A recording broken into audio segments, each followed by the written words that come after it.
Okay, so we're going to now move to Annaïg Birdy. So Annaïg Birdy is from Ireland. She's a 25-year-old lesbian and radfem activist working in the legal sector, and she's the co-founder of Not All Gays. And the title of Annaig's talk is The Grip of TQ Plus Organisations on Irish Society. So thank you so much for coming, Annaïg, and over to you.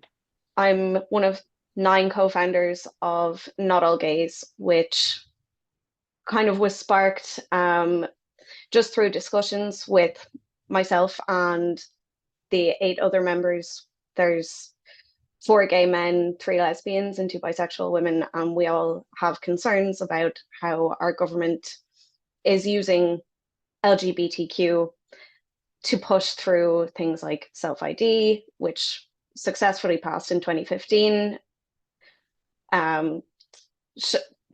kind of pushed in behind marriage equality, and then the hate crime legislation that they are trying to bring into Ireland, which has no definition of the word hatred. And obviously, as a radical feminist and a lesbian, I have deep concerns about the lack of that, because it's up to interpretation then, and it's hate speech. The legislation is so dangerous. It will criminalize us saying that we want single sex spaces, and will criminalize LGBs for saying that they are same sex attracted rather than same gender attracted, because we know that's not a real thing.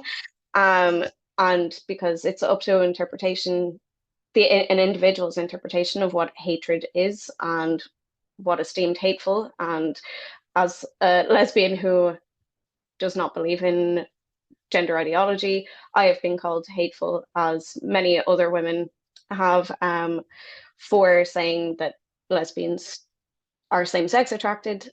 And so the concern would be then that LGBs would not be able to say that they are same-sex attracted, and because someone might find that offensive or hateful. And so that's why we set up the group. And also 4 of the 9 members attended one of the biggest, they call themselves LGBTQ, but it is just a TQ group, belong to, and they are consulted pretty much at every turn within government decision making.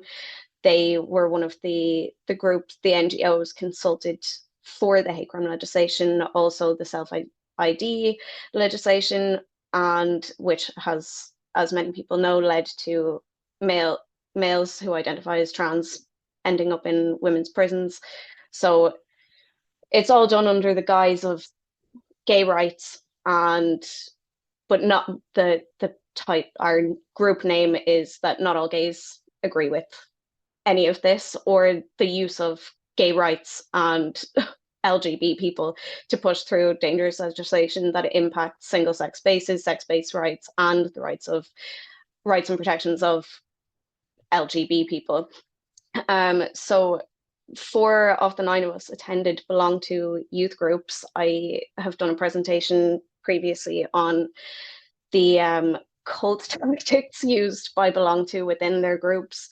They have a huge impact on our schools. They have recently been awarded between 20,000 and 100,000 euro from the Department of Children for the expansion of their LGBTQ quality mark in schools, where 57 schools across the country have already signed up, accounting for 3,300 staff and almost 35,000 students. That's post-primary schools.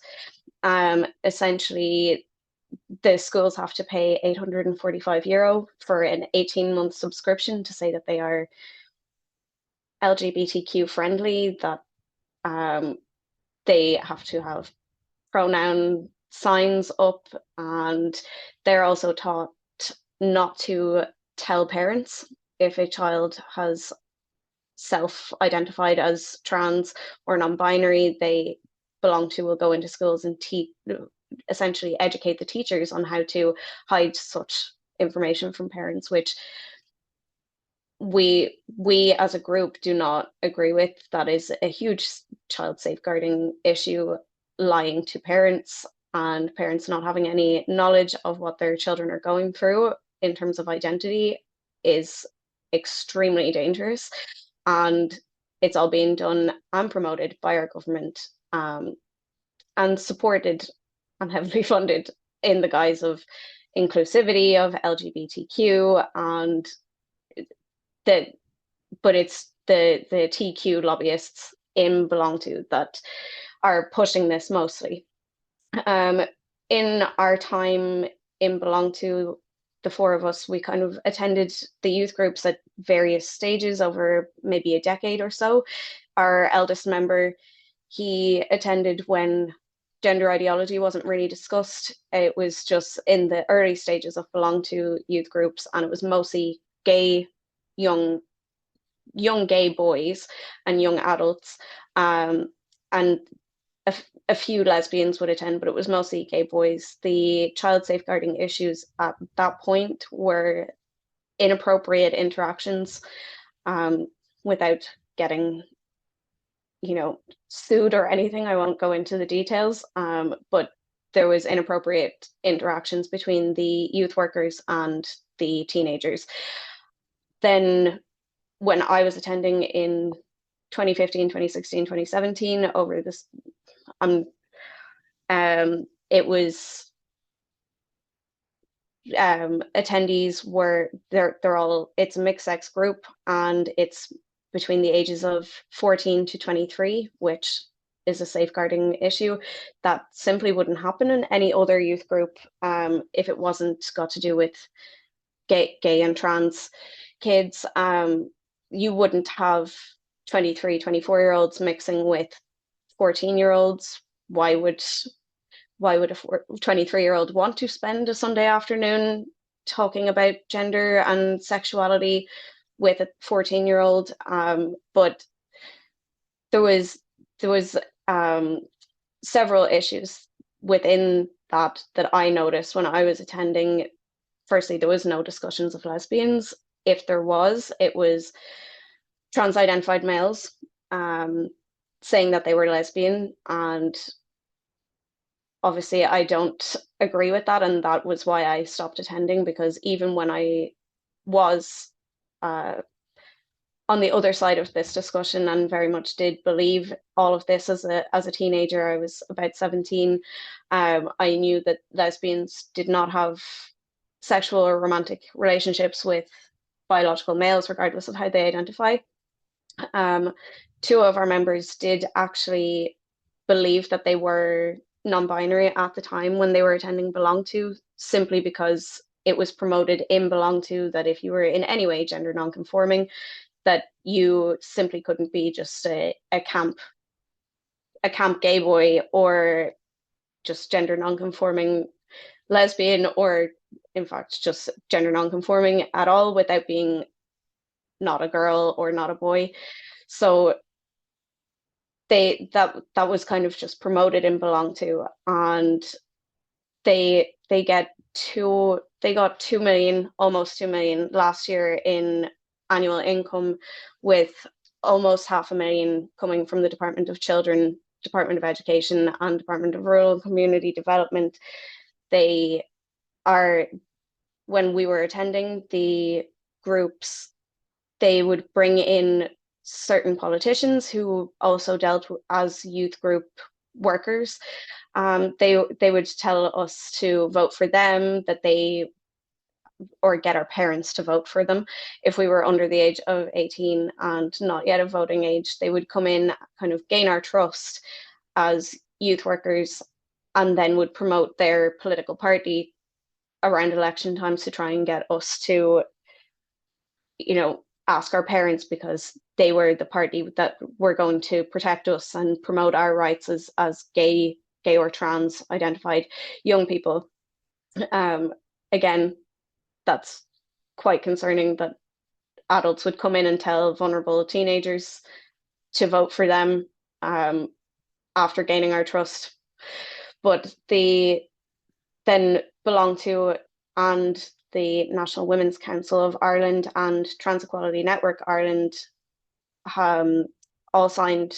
I'm not sure if people on this call are aware, there was a declaration to silence and not give political platform or political voice to women who were not towing the line of gender ideology. So any of the women's groups here who stand for sex-based rights and women and girls, they were signed off because the National Women's Council signed off on it, because now on their board, they have a trans-identified male on their board. He was also the chair of TENI, the Trans Equality Network Ireland, which is another heavily funded NGO, TQ NGO, that are heavily linked with Belong To.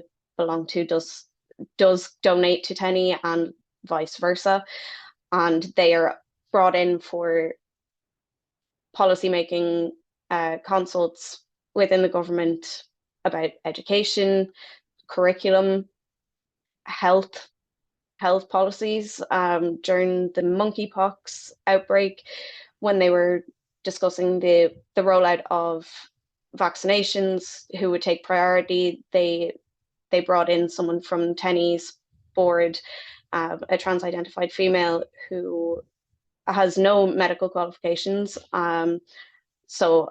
But she is the health advisor for TENI, and they brought her in, and then they went with the HSE's advice and, you know, people who are experts in viruses, and they took their advice, and then TENI was very upset that their advice was not taken and not taken on board about this rollout.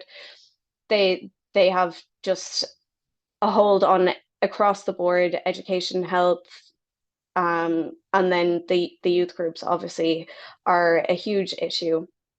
When we were attending in 2015, 2016, they were pushing for self-ID, and they continue to lobby for reducing the age to under 16s, which that's crazy in our opinion as Not All Gays. Just one second, I'm just going to pull this up. So when I was an attendee, the majority of the people that were, the young people that were attending, were dealing with eating disorders, very obvious eating disorders, or self-harm, or a combination of both. They would attend Belong To for a short while, gender non-conforming, at the age where you're trying to figure out your sexuality. And after a few sessions attending the youth group, then these young people who were very vulnerable and not receiving mental health interventions were identifying out of their sex.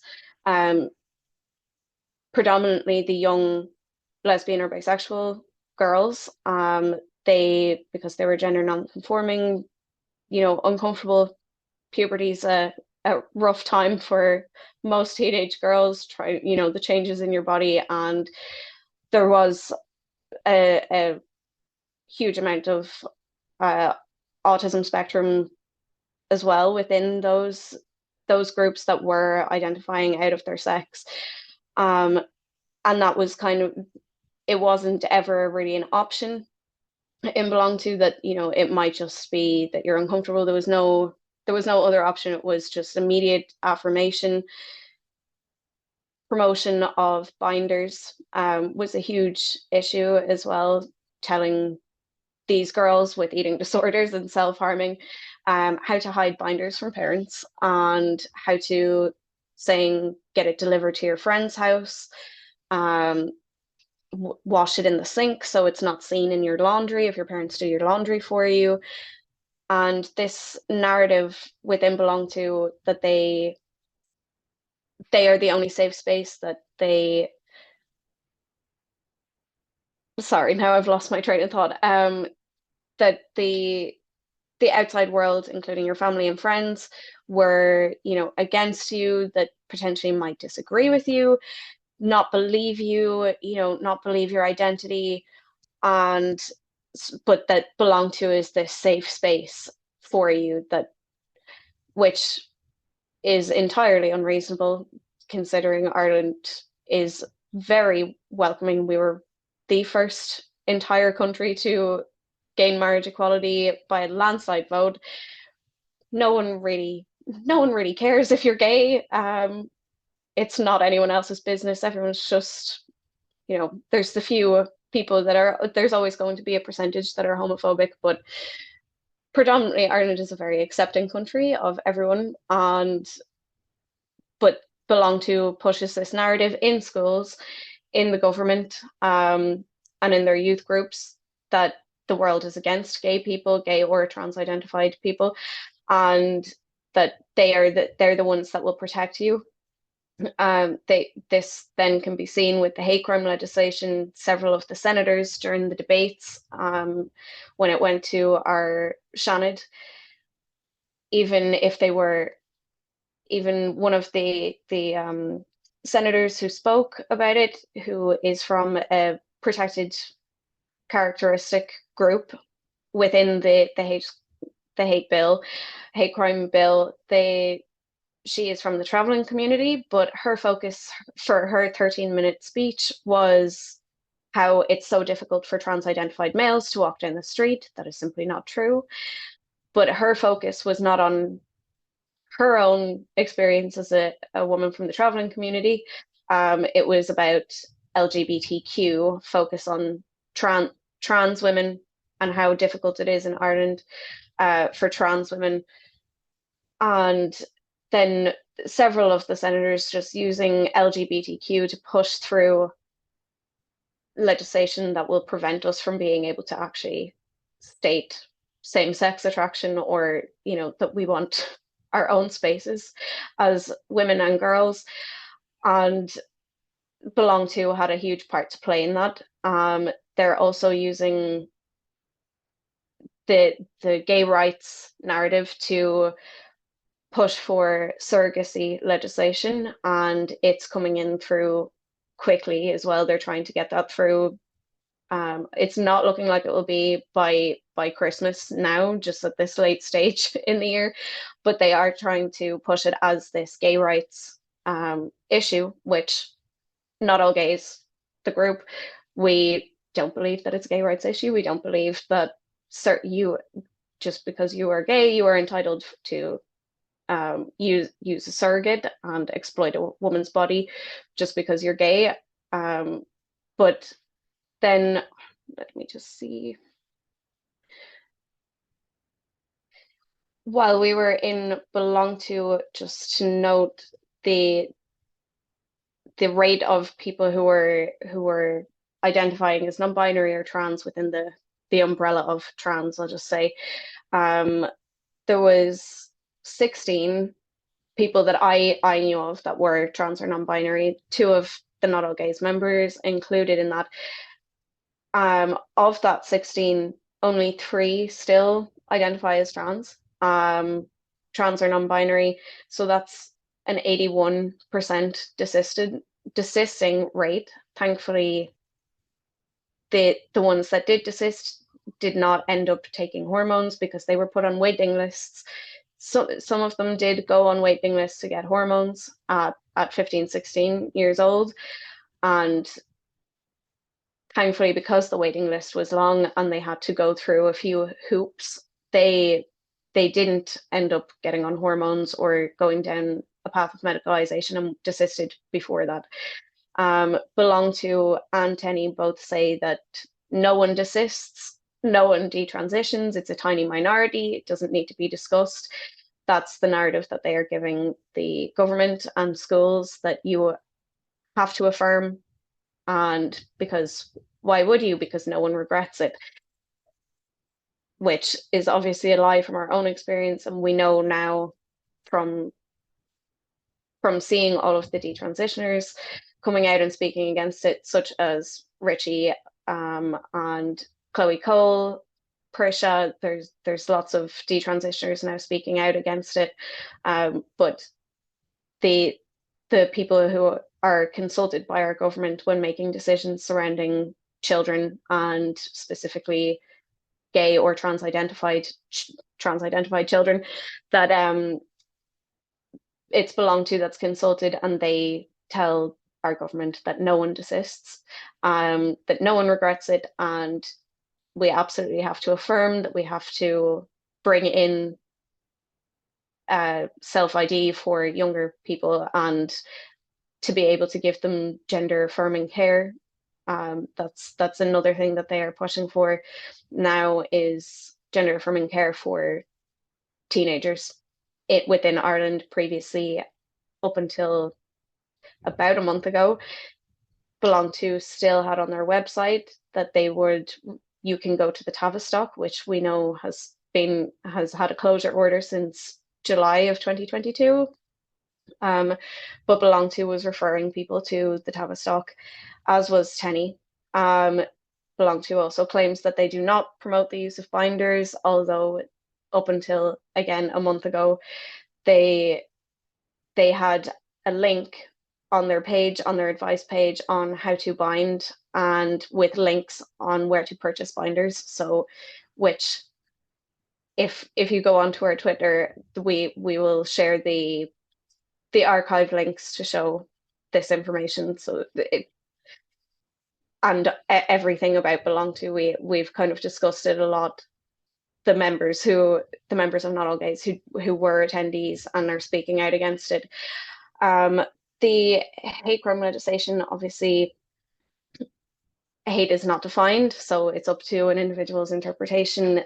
We've seen with similar hate crime legislation, such as in Norway, Christina Ellingsen and I'm not sure how to pronounce her name, Tanji. They were both under criminal investigation for tweets that they put out, and statements that they made that men cannot be lesbians. And so we have the same situation where, if hate is not defined, if we say no, lesbians do not have sexual relationships with trans-identified males, someone might see that as hateful, and I've already been called hateful and phobic for saying that.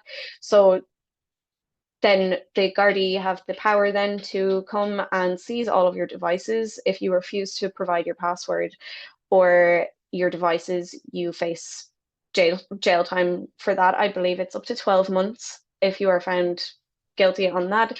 And then if hate material, which can include tweets, memes, conversations, that you've had private conversations, and even if you have music that is deemed hateful of one of the protected characteristics, sex is not included in the characteristics, gender is.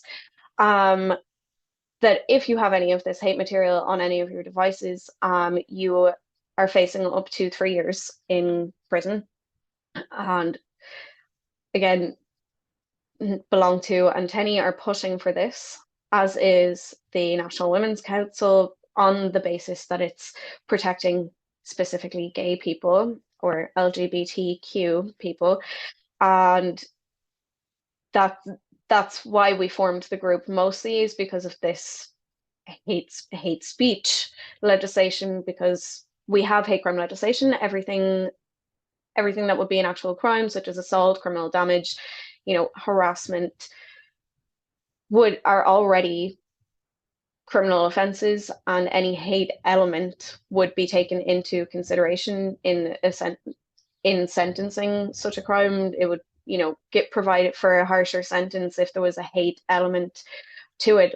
Any of the Irish people watching, that we do have on our website templates to write, templates that you can send to the government about the hate crime legislation and how it actually will not benefit LGBT people whatsoever. So if you want to go to our website, you can there's one for LGBT people, and then there's for non-LGBT people. We have 2 separate templates if you want to use that to send, because they're trying to get that in before the new year. What's happened to the church? Because there were so many scandals. I sort of getting the feeling nobody went to church anymore. But do people still go along to the church? And what's the church think about all this? So for anyone who doesn't know, the Catholic Church was basically had a lot of influence in our government previously, and then through all of the scandals, with child sexual abuse cases and various other issues, the Magdalene laundries included, mother and baby homes. People, this is my perception of it, that people have tried so hard to pull away from the Catholic Church, to go, no, we don't want anything to do with this anymore. We want to stay away from that and the policies that they had kind of influenced, that now they've gone so far that it's gone to this without even realizing that it's just handing over to another ideological institution. I think it was trying so hard to get kind of not, gay rights, and I don't even know how to phrase it, just the opposite of what the church would have done. That they don't even realize it's actually rolling back rights for gays and women and girls, particularly, obviously, that they can't see that it's another ideology, that they just want to be as far away from Catholic government policy as possible. But it's just a new church. It's just a new Catholic church. Yeah. Well, thank you so much. I'm just going to check because it looks as if we've got a couple of questions. Yep. We've got a question from Paula, which says, Annaïg, in the States, more parents are homeschooling due to this issue. Is there any evidence of a push towards this in Ireland? I'm not sure if people are actually homeschooling, but I know that a lot of parents are concerned about sending their kids to school, especially with Belong To coming into schools. I know that a lot of mothers who are feminists, and that I know just from being involved in feminism over here, that when Belong To is going to be in schools, they do pull their children out those days or the week when they know that this kind of gender ideology is going to be brought into the school or discussed in school. They will take their kids out of school, which isn't fair to the child. They're losing out on time with their friends, socializing, and their education in general, just because they are so concerned about that their kids will get captured by this ideology and that they're not being taught fact-based reality.